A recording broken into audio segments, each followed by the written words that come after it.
Bismillah, walhamdulillah, wassalatu wassalamu ala rasulillah, peace and blessings be upon him. My beloved brothers and sisters, sometimes we think that doing good deeds requires long hours, sleepless nights, or mountains of effort. But subhanallah, our beloved Prophet Muhammad, peace and blessings be upon him, showed us that even the smallest act, when done sincerely, can carry enormous reward. There is a beautiful hadith in Sahih Muslim, a hadith that should truly awaken our hearts. The Prophet, peace and blessings be upon him, said, "Is it difficult for any one of you to earn 1,000 good deeds in a day?" The companions were amazed and asked, "O Messenger of Allah subhanahu wa ta'ala, how can one of us earn 1,000 good deeds in a single day?"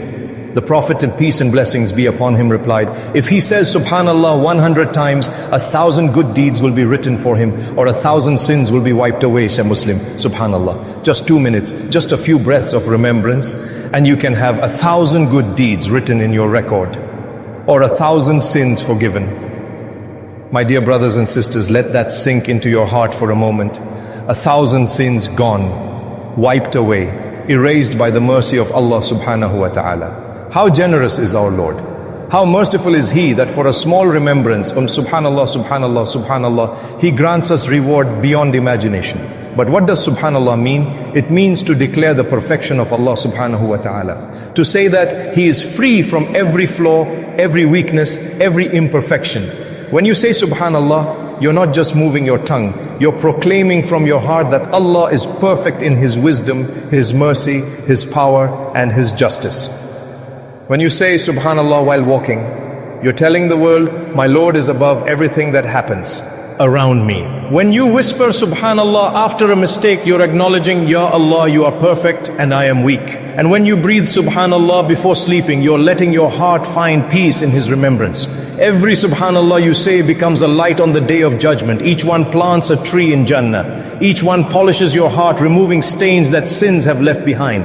My beloved brothers and sisters, we live in a world of rush, deadlines, distractions, endless scrolling. But in between all that, Allah subhanahu wa ta'ala gave us small keys to Jannah. Imagine just 2 minutes in your day, 1,000 rewards. 2 minutes, 1,000 sins forgiven. This dhikr doesn't require wudu, it doesn't require time, it doesn't require effort. Only a heart that remembers its Lord. So the next time you're driving, walking or lying down, move your tongue gently, subhanallah, subhanallah, subhanallah. And as those words leave your lips, know that the angels are writing, the gates of Jannah are opening, and Allah subhanahu wa ta'ala is smiling upon you with mercy. My beloved brothers and sisters, when we say subhanallah, it's not just a phrase. It's a journey of the heart. It's a moment when the soul turns away from the noise of the world and whispers back to its Creator, Ya Allah, you are perfect. Think about it. The Prophet Muhammad, peace and blessings be upon him, said that whoever says subhanallah 100 times in a day will have 1,000 good deeds written or 1,000 sins erased.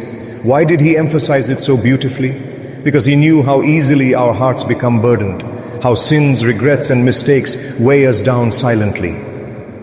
This dhikr is not only for the tongue, it's medicine for the heart.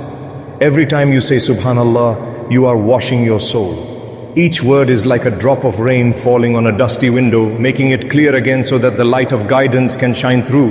Look at the lives of the prophets. May Allah be pleased with them all. When Prophet Yunus, may Allah be pleased with him, was swallowed by the whale, what did he say? La ilaha illa anta subhanaka inni kuntu minaz zalimin. He glorified Allah subhanahu wa ta'ala even in the darkness of the ocean. His subhanaka became his rescue. When Prophet Musa, may Allah be pleased with him, stood before the sea with an army behind him, he didn't panic, he turned to Allah subhanahu wa ta'ala. When Prophet Ibrahim, may Allah be pleased with him, was thrown into the fire, his heart said, Hasbi Allahu la ilaha illa huwa. Every prophet, from Adam, may Allah be pleased with him, to Muhammad, peace and blessings be upon him, taught us the same message. Glorify Allah in every situation. Whether you are in happiness or pain, wealth or poverty, health or illness, subhanallah is your connection to the divine. You see, subhanallah is not only a dhikr, it's a reminder that Allah is perfect and we are in need of Him. When you're facing trials, when you feel lost, when your heart is heavy, say it softly, subhanallah. Let it flow from your heart. Each time you say it, you remind yourself, Allah makes no mistakes. Sometimes, when we look at our lives, we don't understand why things happen the way they do. But when you whisper SubhanAllah, you are saying, Ya Allah, you know best. You are free from imperfection. Your plan is perfect, even if I cannot see it. My dear brothers and sisters, SubhanAllah opens doors to peace, real peace. It makes your heart content even when your eyes are filled with tears. It reminds you that every hardship is a step toward Jannah. Every pain is a means of purification. So let your days be filled with SubhanAllah. Say it when you wake up, say it after Salah, say it when you feel weak, and say it before you sleep. Because when your heart beats with SubhanAllah, your life becomes a reflection of faith, patience, and love for Allah subhanahu wa ta'ala. My beloved brothers and sisters, imagine standing on the day of judgment. The earth beneath your feet is trembling, every soul is silent, waiting to be judged, and then your book of deeds is brought forward. You're nervous, your heart is racing, you wonder, what will I see inside? And then you notice pages filled with the words Subhanallah, Subhanallah, Subhanallah. You realize that those small moments, the ones when you quietly glorified Allah subhanahu wa ta'ala, have become mountains of light. The angels wrote every single one. Subhanallah, you said it while walking to work. You said it when you were sad. You said it when no one else was watching. And now those very words are saving you.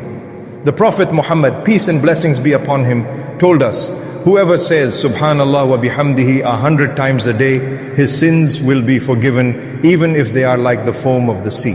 Sahih Muslim. Think about that imagery, the foam of the sea, endless, countless, unmeasurable. Yet Allah's mercy is greater than all of it. He takes your smallest remembrance and turns it into forgiveness. Sometimes we think we must do something grand to earn Allah's love, but maybe all He wanted was that one moment when your heart whispered Subhanallah sincerely. Maybe that one dhikr saved you from something unseen. Maybe it softened your fate. When you say Subhanallah, you are telling Allah subhanahu wa ta'ala, Ya Rabb, you are perfect. I trust you even when I don't understand. That is true khushu, true surrender. Look at how simple Allah made it for us. You don't need wealth, titles or power. You just need your tongue and a heart that remembers.